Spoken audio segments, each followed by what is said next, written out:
নমস্কাৰ সকলোকে আমাৰ অন্য এটা ভিডিঅ'লৈ স্বাগতম জনালো।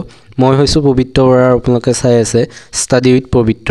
ভিডিঅ'টোত আমি আসাম জিকেৰ অসমীয়া সাহিত্যৰ ওপৰত আলোচনা কৰিম, গতিকে সকলোৱে ভিডিঅ'টো শেষলৈকে চাব।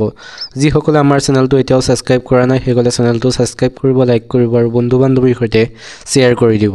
তেন্তে বেছি দেৰি নকৰি কুৱেশ্যনসমূহৰ মাজলৈ যাব বিচাৰিছোঁ।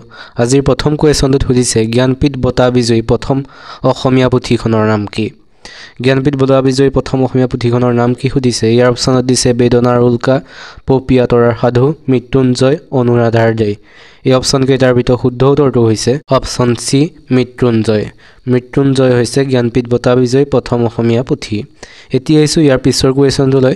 তাৰ পিছৰ কুৱেশ্যনটো সুধিছে অসমীয়া সাহিত্যৰ উপন্যাস সম্ৰাট বুলি কাক জনা যায়। ইয়াৰ অপশ্যনত দিছে ৰজনীকান্ত বৰদলৈ, বিৰিঞ্চি কুমাৰ বৰুৱা, হোমেন বৰগোহাঁই, লক্ষ্মীনাথ বেজবৰুৱা। এই অপশ্যন কেইটাৰ ভিতৰত শুদ্ধ উত্তৰটো হৈছে অপশ্যন এ ৰজনীকান্ত বৰদলৈ। ৰজনীকান্ত বৰদলৈক অসমীয়া সাহিত্যৰ উপন্যাস সম্ৰাট বুলি জনা যায়। এতিয়া আহিছোঁ ইয়াৰ পিছৰ কুৱেশ্যনটোলৈ। তাৰ পিছৰ কুৱেশ্যনটো সুধিছে অঘৰী আত্মাৰ কাহিনী উপন্যাসখনৰ উপন্যাসিকগৰাকী কোন? অঘৰী আত্মাৰ কাহিনী উপন্যাসখনৰ উপন্যাসিকগৰাকীৰ নাম কি সুধিছে। ইয়াৰ অপশ্যনত দিছে সৈয়দ আব্দুল মালিক, ৰজনীকান্ত বৰদলৈ, ভৱেন্দ্ৰনাথ শইকীয়া, ৰংবং তেৰাং। এই অপশ্যন কেইটাৰ ভিতৰত শুদ্ধ উত্তৰটো হৈছে অপশ্যন এ সৈয়দ আব্দুল মালিক। সৈয়দ আব্দুল মালিক হৈছে অঘৰী আত্মাৰ কাহিনী নামৰ উপন্যাসখনৰ উপন্যাসিক। এতিয়া আহিছোঁ তাৰ পিছৰ কুৱেশ্যনটোলৈ। তাৰ পিছৰ কুৱেশ্যনটো সুধিছে অমূল্য বৰুৱাক কি কবি নামেৰে জনা যায়।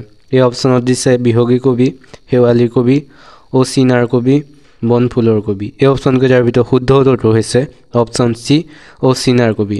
অমূল্য বৰুৱাক অচিনাৰ কবি বুলি জনা যায়। এতিয়া আহিছোঁ তাৰ পিছৰ কুৱেশ্যনটোলৈ। তাৰ পিছৰ কুৱেশ্যনটো সুধিছে অসমৰ ৰাজ্যিক ভাষা কি? অসমৰ ৰাজ্যিক ভাষা কি সুধিছে। ইয়াৰ অপশ্যনত দিছে বঙালী, সংস্কৃত, টাই, অসমীয়া।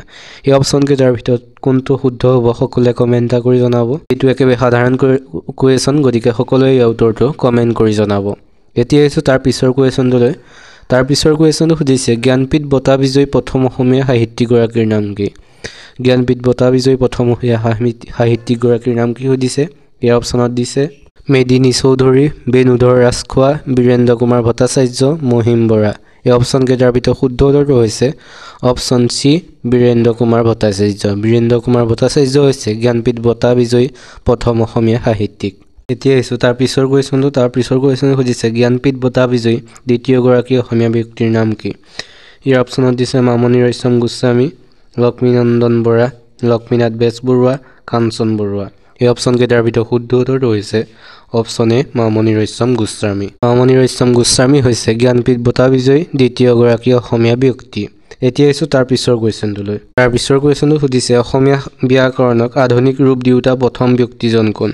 এই অপশ্যনত দিছে হেমচন্দ্ৰ গোস্বামী, বেণুধৰ শৰ্মা, হেমচন্দ্ৰ বৰুৱা, চন্দ্ৰকুমাৰ আগৰৱালা। এই অপশ্যন কেইটাৰ ভিতৰত শুদ্ধ উত্তৰটো হৈছে অপশ্যন চি হেমচন্দ্ৰ বৰুৱা। হেমচন্দ্ৰ বৰুৱা হৈছে অসমীয়া ব্যাকৰণক আধুনিক ৰূপ দিওঁতা প্ৰথমজন ব্যক্তি। এতিয়া আহিছোঁ তাৰ পিছৰ কুৱেশ্যনটোলৈ। তাৰ পিছৰ কুৱেশ্যনটো সুধিছে সাহিত্য একাডেমী বঁটা লাভ কৰা ককা দেউতাৰ হাড় পুথিখনৰ লেখক কোন? সাহিত্য একাডেমী লাভ কৰা ককা দেউতাৰ হাড় পুথিখনৰ লেখক কোন সুধিছে। এই অপশ্যনত দিছে হেমচন্দ্ৰ গোস্বামী, বেণুধৰ শৰ্মা, নৱকান্ত বৰুৱা, চন্দ্ৰকুমাৰ আগৰৱালা। এই অপশ্যন কেইটাৰ ভিতৰত শুদ্ধ উত্তৰটো হৈছে অপশ্যন চি নৱকান্ত বৰুৱা। এতিয়া আহিছোঁ তাৰ পিছৰ কুৱেশ্যনটোলৈ। তাৰ পিছৰ কুৱেশ্যনটো সুধিছে অসমীয়া সাহিত্যত ভাঙনি কোৰ নামে কাক জনা যায়। অসমীয়া সাহিত্যত ভাঙনি কোৰ নামে কাক জনা যায় সুধিছে। এই অপশ্যনত দিছে হেমচন্দ্ৰ গোস্বামী, আনন্দ চন্দ্ৰ আগৰৱালা, হেমচন্দ্ৰ বৰুৱা, চন্দ্ৰকুমাৰ আগৰৱালা। এই অপশ্যন কেইটাৰ ভিতৰত শুদ্ধ উত্তৰটো হৈছে অপশ্যন বি আনন্দ চন্দ্ৰ আগৰৱালা। আনন্দ চন্দ্ৰ আগৰৱালাক অসমীয়া সাহিত্যত ভাঙনি কোৰ নামেৰে জনা যায়। এতিয়া আহিছোঁ তাৰ পিছৰ কুৱেশ্যনটোলৈ। তাৰ পিছৰ কুৱেশ্যনটো সুধিছে সোণৰ খাৰু নালাগে মোক নামৰ উপন্যাসখনৰ লেখক কোন? সোণৰ খাৰু নালাগে মোক উপন্যাসখনৰ লেখক কোন সুধিছে। ইয়াৰ অপশ্যন দিছে হেমচন্দ্ৰ গোস্বামী, ধীৰেন বৰুৱা, হেমচন্দ্ৰ বৰুৱা, চন্দ্ৰকুমাৰ আগৰৱালা। এই অপশ্যন কেইটাৰ ভিতৰত শুদ্ধ উত্তৰটো হৈছে অপশ্যন বি ধীৰেন বৰুৱা। ধীৰেন বৰুৱা হৈছে সোণৰ খাৰু নালাগে মোক নামৰ উপন্যাসখনৰ লেখক। এতিয়া আহিছোঁ তাৰ পিছৰ কুৱেশ্যনটোলৈ। তাৰ পিছৰ কুৱেশ্যনটো সুধিছে লক্ষ্যধৰ চৌধুৰীয়ে কোনখন পুথিৰ বাবে সাহিত্য একাডেমী বঁটা লাভ কৰে? লক্ষ্যধৰ চৌধুৰীয়ে কোনখন পুথিৰ বাবে সাহিত্য একাডেমী বঁটা লাভ কৰে সুধিছে।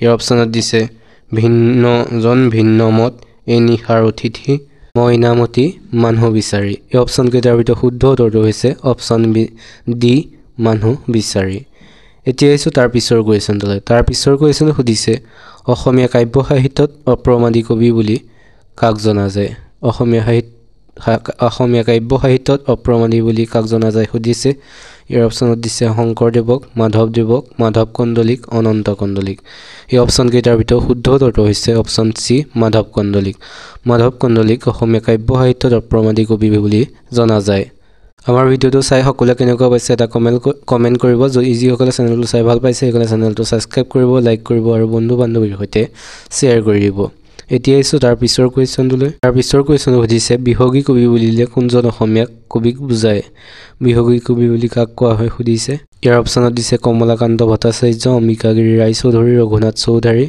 বিনন্দ চন্দ্ৰ বৰুৱা এই অপশ্যন কেইটাৰ ভিতৰত শুদ্ধ উত্তৰটো হৈছে অপশ্যন চি ৰঘুনাথ চৌধুৰীক বিহগী কবি হিচাপে জনা যায় এতিয়া আহিছোঁ তাৰ পিছৰ কুৱেশ্যনটোলৈ তাৰ পিছৰ কুৱেশ্যনটো সুধিছে মোৰ যে কিমান হেঁপাহ কাব্য গ্ৰন্থখনৰ গ্ৰন্থকাৰ কোন মোৰ যে কিমান হেঁপাহ কাব্য গ্ৰন্থখনৰ গ্ৰন্থকাৰ কোন সুধিছে এই অপশ্যনত দিছে সত্যেন্দ্ৰ নাথ শৰ্মা কেশৱ মহন্ত হোমেন বৰগোহাঁই বিৰিঞ্চি কুমাৰ বৰুৱা এই অপশ্যন কেইটাৰ ভিতৰত শুদ্ধ উত্তৰটো হৈছে অপশ্যন বি কেশৱ মহন্ত হৈছে মোৰ যে কিমান হেঁপাহ কাব্য গ্ৰন্থখনৰ গ্ৰন্থকাৰ এতিয়া আহিছোঁ ইয়াৰ পিছৰ কুৱেশ্যনটোলৈ পিছৰ কুৱেশ্যনটো সুধিছে অনুৰাধাৰ দেশ উপন্যাসখন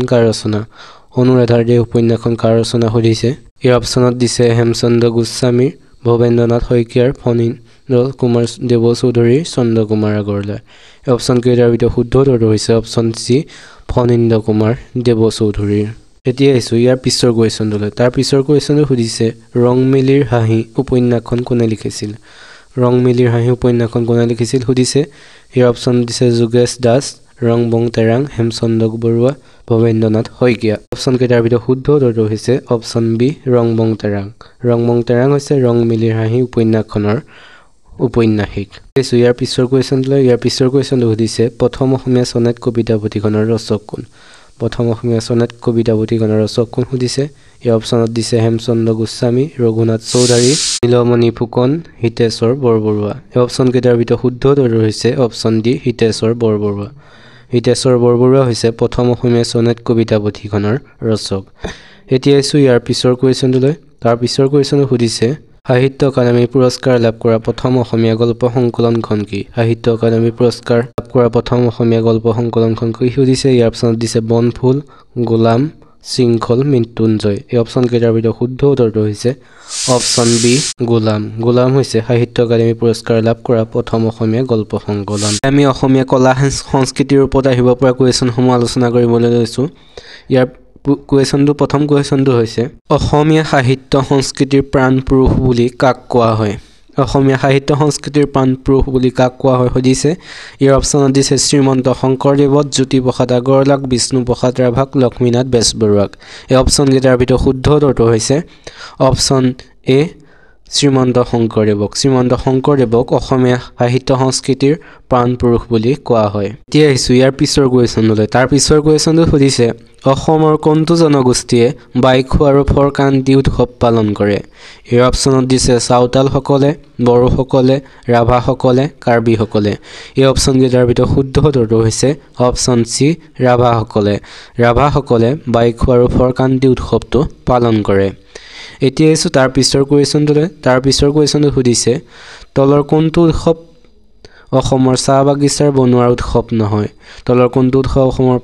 উৎসৱ পাৰ্বণ অসমৰ চাহ বাগিচাৰ বনোৱাৰ উৎসৱ নহয় সুধিছে এই অপশ্যনত দিছে কৰম পূজা টুচু পূজা ৰাংকেৰ ঝুমুৰ এই অপশ্যন কেইটাৰ ভিতৰত শুদ্ধ উত্তৰটো হৈছে অপশ্যন চি ৰাংকেৰ উৎসৱটি চাহ বাগিচাৰ বনোৱাসকলে উদযাপন নকৰে বাকী কৰম পূজা টুচু পূজা ঝুমুৰ এইসকল চাহ জনগোষ্ঠীৰ উৎসৱ ৰাংকেৰ নহয় এতিয়া আহিছোঁ ইয়াৰ পিছৰ কুৱেশ্যন সুধিছে অসমৰ প্ৰধান জাতীয় উৎসৱ কি সুধিছে ইয়াৰ অপশ্যনত দিছে বিহু ঈদ দুৰ্গা পূজা ৰাস উৎসৱ এইটো একেবাৰে সাধাৰণ কুৱেশ্যন ইয়াৰ উত্তৰ সকলোৱে জানিব ইয়াৰ উত্তৰ হৈছে অপশ্যন এ বিহু হৈছে অসমৰ প্ৰধান জাতীয় উৎসৱ এতিয়া আহিছোঁ ইয়াৰ পিছৰ কুৱেশ্যনটোলৈ তাৰ পিছৰ কুৱেশ্যনটো সুধিছে আহোমসকলে পূৰ্বপুৰুষসকলৰ স্মৃতিত পৰম্পৰাগতভাৱে পালন কৰা উৎসৱটো কি এই অপশ্যনত দিছে ফৰকান্তি, দাচাই পূজা, খেৰাই পূজা, মেডাম মেফি। এই অপশ্যনকেইটাৰ ভিতৰত শুদ্ধ উত্তৰটো হৈছে অপশ্যন ডি মেডাম মেফি। আহোমসকলে পূৰ্বপুৰুষসকলৰ স্মৃতিত মেডাম মেফি উৎসৱটো পালন কৰে। এতিয়া আহিছোঁ তাৰ পিছৰ কুৱেশ্যনটোলৈ। তাৰ পিছৰ কুৱেশ্যন সুধিছে আঘোণ আৰু ফাগুন মাহত পালন কৰা পৰাগ উৎসৱ অসমৰ কোন জনগোষ্ঠীৰ উৎসৱ? ইয়াৰ অপশ্যনত দিছে মিচিংসকলৰ, বড়োসকলৰ, তিৱাসকলৰ, ৰাভাসকলৰ। এই অপশ্যনকেইটাৰ ভিতৰত শুদ্ধ উত্তৰটো হৈছে অপশ্যন এ মিচিংসকলৰ। আঘোণ আৰু ফাগুন মাহত পালন কৰা পৰাগ উৎসৱ মিচিংসকলে পালন কৰে, সকলোৱে মনত ৰাখিব। এতিয়া আহিছোঁ ইয়াৰ পিছৰ কুৱেশ্যনটোলৈ। ইয়াৰ পিছৰ কুৱেশ্যন সুধিছে অসমৰ সংস্কৃতিৰ ভেটি গঢ়োতা বুলি কাক কোৱা হয়? অসমৰ সংস্কৃতিৰ ভেটি গঢ়োতা বুলি কাক কোৱা হয় সুধিছে। এই অপশ্যনত দিছে মংগোলীয়সকল, আৰ্যসকল, অষ্টিক নিষাদসকল, দ্ৰাবিড়সকল।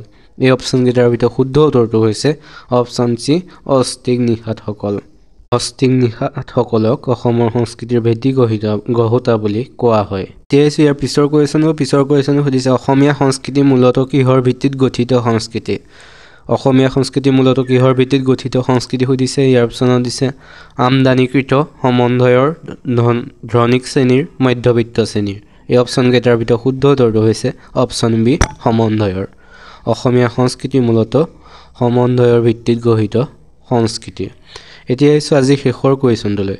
আজি শেষৰ কুৱেশ্যনটো সুধিছে শংকৰদেৱে প্ৰচাৰ কৰা ধৰ্মটোৰ নাম কি? শংকৰদেৱে প্ৰচাৰ কৰা ধৰ্মটোৰ নাম কি সুধিছে। এই অপশ্যনত দিছে সনাতন ধৰ্ম, কৃষ্ণগুৰু ধৰ্ম, শংকৰী ধৰ্ম, এক শৰণ নাম ধৰ্ম। এই অপশ্যনকেইটাৰ ভিতৰত শুদ্ধ উত্তৰটো হৈছে অপশ্যন ডি এক শৰণ নাম ধৰ্ম। শংকৰদেৱে প্ৰচাৰ কৰা ধৰ্মটোৰ নাম হৈছে এক শৰণ নাম ধৰ্ম। আজিৰ ভিডিঅ'টো চাই কেনেকুৱা পালে সকলোৱে কমেণ্ট এটা কৰি জনাব। যিসকলে চেনেলটো ভাল পাইছে, চেনেলটো এতিয়ালৈকে যদি ছাবস্ক্ৰাইব কৰা নাই তেন্তে চেনেলটো ছাবস্ক্ৰাইব কৰিব, লাইক কৰিব আৰু বন্ধু বান্ধৱীৰ সৈতে শ্বেয়াৰ কৰি দিব। তেন্তে বেছি দেৰি নকৰি আজিলৈ ভিডিঅ'টো ইমানেই। ধন্যবাদ।